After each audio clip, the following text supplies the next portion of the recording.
Assalamualaikum warahmatullahi wabarakatuh. Saya Faradina Afifatus Salwa dari 3 PAID. Di sini saya akan memenuhi tugas UTS mata kuliah Sejarah Pendidikan Islam Modern. Saya akan menjelaskan tentang sejarah pendidikan Islam modern di Mesir. Awal masuknya Mesir itu pada tahun 460 Masehi yang dibawa oleh Amr bin As, sahabat Nabi Muhammad. Beliau diutus oleh Khalifah Umar bin Khattab dan Khalifah Rasyidun untuk menyebarkan Islam dan membebaskan rakyat Mesir dari kekuasaan Romawi Timur atau Bizantium. Penduduk Mesir saat itu mendukung pasukan Islam karena mereka sudah lelah dengan adanya pajak yang tinggi dan penindasan di mana-mana. Setelah kota Alexandria ditaklukkan, Mesir menjadi resmi wilayah Islam. Setelah penaklukan itu, Amr bin As mendirikan salah satu kota bernama Fustat yang jadi pusat pemerintahan Islam pertama di Mesir. Dari sinilah pemerintahan Islam mulai tumbuh, membawa keadilan, kemakmuran, dan toleransi agama, sehingga banyak penduduk Mesir yang masuk Islam secara sukarela, tidak ada paksaan apapun. Perdagangan juga makin berkembang pesat, pertanian maju karena sistem irigasi yang baik, dan ilmu pengetahuan yang mulai tumbuh di mana-mana. Mesir itu menjadi jembatan antara dunia Islam di timur dan barat. Saya juga akan menyebutkan sebagian tokoh-tokoh pembaharu besar. Salah satunya ada Rifa'ah Al-Tahtawi, yaitu ulama Al-Azhar yang pernah belajar di Prancis. Beliau menulis buku tentang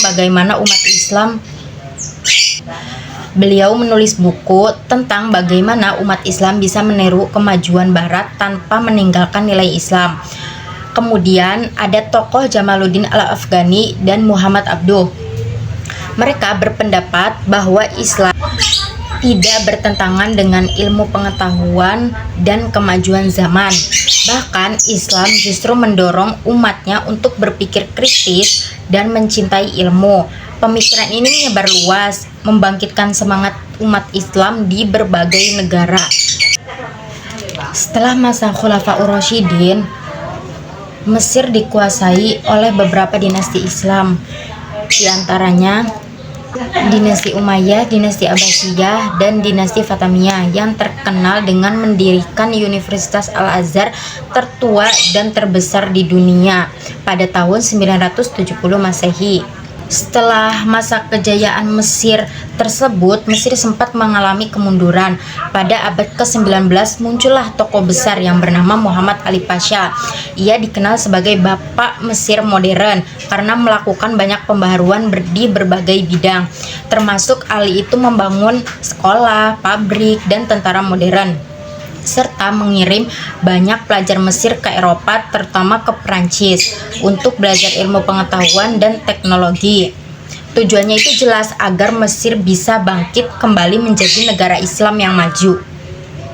Nah, karena sampai saat ini Universitas Al-Azhar itu sangat berkembang menjadi pendidikan Islam yang sangat maju dan tertua di dunia karena sudah berdiri lebih dari 1000 tahun. Dari situ kita bisa mencontoh di kehidupan sehari-hari bahwa pelajar-pelajar Al-Azhar itu semangat untuk belajar bertahun-tahun demi menuntut ilmu.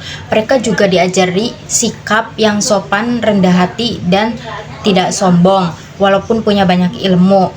Di dalam kelas itu mereka mempunyai murid dari berbagai negara. Disitulah kita harus memahami perbedaan sesama lain.